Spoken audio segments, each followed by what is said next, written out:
Tom Carlson is not available to take your call. Please leave a message after the tone. Press the pound key to end recording. Hello, Tom Carlson. This is Danielle Keikoa trying to get in touch with someone from your department.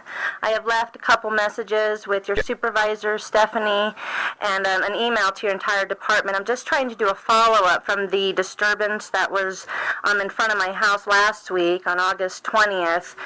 You came out as a mediator to help facilitate a conversation with our next-door neighbor, and now I'm having trouble getting communication on your end to have anybody follow up. And so we're getting kind of concerned, feeling like maybe you're shutting us out or that we just can't get the kind of level of courtesy, professionalism, and respect that you showed to our neighbor. And so if you could please treat this matter with the same level of urgency, I would really appreciate it, because we'd like to keep the lines of communication open. You understand our frustration. And so if you can have you or your supervisor contact me, that would be great. 720-443-3264. Thanks a lot. Bye-bye.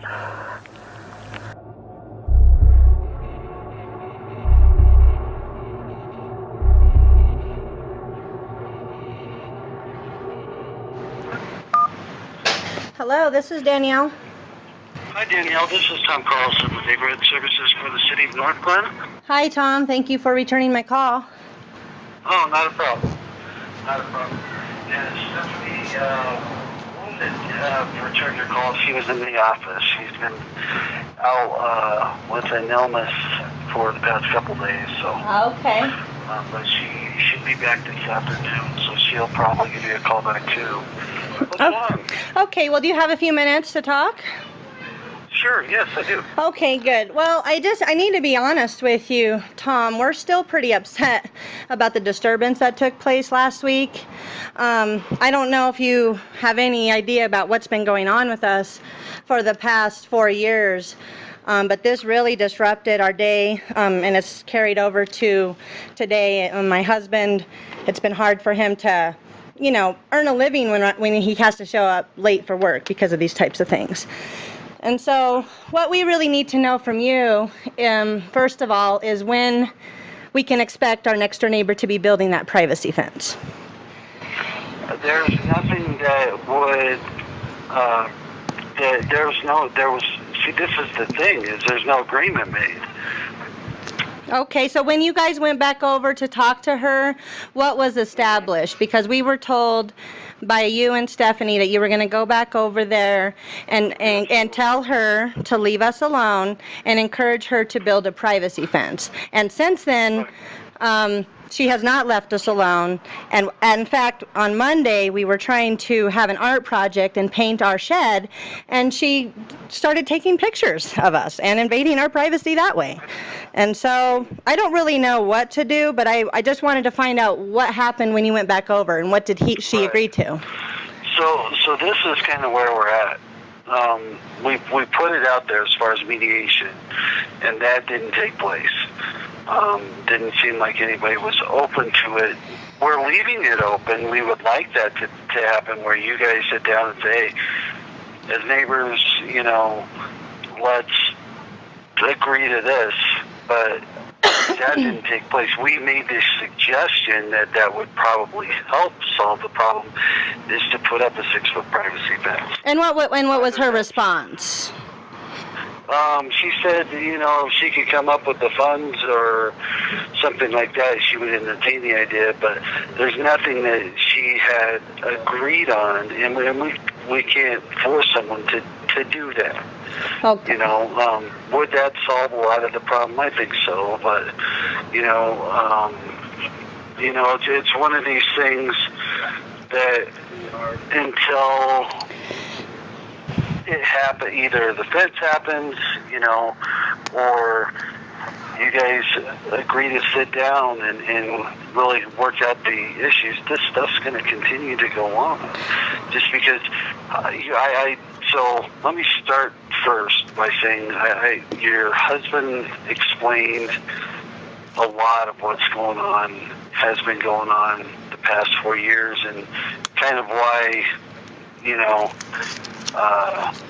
guys are on edge with, people showing up at your home. What exactly did he explain? That what do you understand that's been going on? Well, that you've had the police show up multiple times as far as social services and other things, and you haven't gotten a good response back as to what's going on. Apparently, there was mention of death threats or something going on. There was, we saw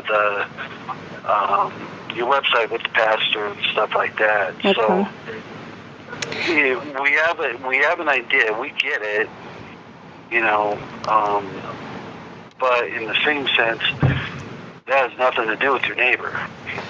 Well, it's a kind of a two separate issues. I get where you're at, where you guys are like, whoa, we want to be left alone. We don't want to deal with people showing up at our house, especially government, police, whoever. I get that. You guys want to be left alone and raise your family, and that's the dream of everybody, and that's the reality that everybody should be able to live in. And unfortunately, we get called on barking dogs, noodles being put through the fence, stuff like that. And our goal is to, as mediators, is to sit down and say, hey, you guys have to live here, we don't. When we get called, we're going to show up, because that's our job. Now, is it your job to force people to communicate? Because you're telling me that you can't force her to build a fence, yet you guys forced us out of our home. You invaded our privacy. There were people looking over our fence while my children were playing. And then Stephanie banged on our door so aggressively.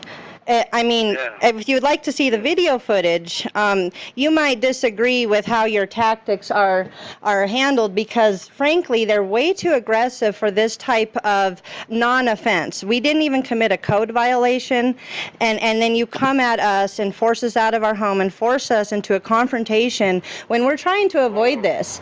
And what the problem is we have people calling you guys with false allegations and frivolous concerns, and you guys respond right away, yet we get death threats, and I can't get anybody from North Glen to follow up on who is threatening to kill us. And now you want to force us out of our home, and these people who have been trying to kill us, Tom, they impersonate police officers, okay? And that's just one of their tactics on how they can victimize people. And they are being accused of murder right now. And so we don't have time to deal with our neighbor because she can't communicate with us. We have our reasons, and they're damn good, okay? And we don't have to explain them to you or to her. And what we do need from you is we need to know that this kind of harassment is not going to happen. And if she cannot communicate with us, we need to have you tell her to take us to court over that and not to get involved in our lives anymore. Okay, well, this is what I can tell you. If there is a call that is, as far as any type of a violation, which, someone throwing something over somebody else's fence could technically be littering. It would be kind of a jerk move to charge someone with that. But that would technically be littering. That's the type of stuff we have. And then that's fine. Then you can charge us with littering. But what we would like for you to do, if it gets to that point, but we don't want you guys. We don't want you to bring your. Listen, Tom, you brought the entire task force with the supervisor, with a uniformed officer, with two of you guys with huge badges and tactical gear. You were sent over to intimidate us, and you know what? It worked. Okay, and now today, a whole week later, we're still upset by it, okay? Because just earlier this year, the police were trying to take away my children on some false allegations once again, okay? And so we have some serious issues going on, and you guys don't seem to treat real criminal issues with the same level of urgency. And so In the future, if there is a violation, what I would like to happen is you guys can send us a letter. You can send it in the mail, and we will handle it. If it's our branches, if it's our trash, whatever. But if it's because we don't want to talk to our neighbor, you need to respect our privacy, and so does she. And it's a it's a First Amendment issue, okay? And our freedom of expression is a choice to ignore her. And I don't think it's your position to be forcing us to talk to someone who we don't want to. So here's the reality of it, is that nobody's forced me to do anything. You did force us. You forced us out of our home. We did not have a choice. You were banging on our door, unsolicited, hollering at us, unidentifying yourselves, telling us to come out of our house to talk to you. So I definitely feel forced. We did not have an option. And here's another thing. When you left the business card, you didn't even give me 24 hours to call you back. You dropped off a business card saying, please call at 4:30 at night. By 10 a.m. the next day, you guys were banging down my door. That is not reasonable.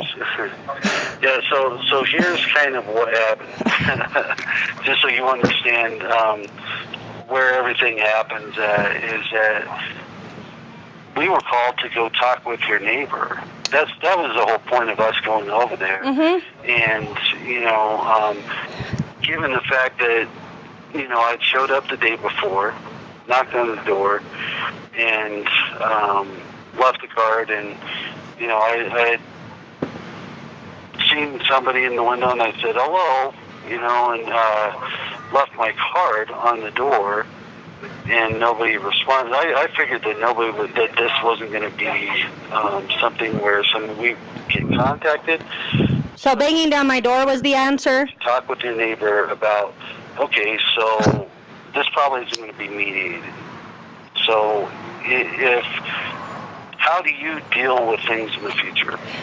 If there's an issue where there's issue between you and your neighbor in the future, how are you going to deal with it? I'm going to ignore her, because when she lets her dogs bark at 3 a.m. in the morning or at 6 a.m. on the weekends or any other unreasonable time, you know what I do? I close my windows and I put in earplugs, okay? When she's doing things that I don't like, you know what I do? I ignore it. I don't busy myself with her business, and I sure as hell am not going to waste your resources and your time to involve yourself with a personal, private matter. This is not okay. So you come to her house with 4 officers? 4. Sure. Is that meant to intimidate us, or is that meant to make us feel good? Do what? Is that supposed to make us feel good, or are we supposed to feel intimidated by that? I don't know how. We weren't. Well, can you put yourself in my position? I don't know how people ended up at your house. To be honest, we were there to talk with your neighbor, and I could just kind of explain why everybody was there. Me and Michelle were the mediators. Stephanie's the mediator supervisor.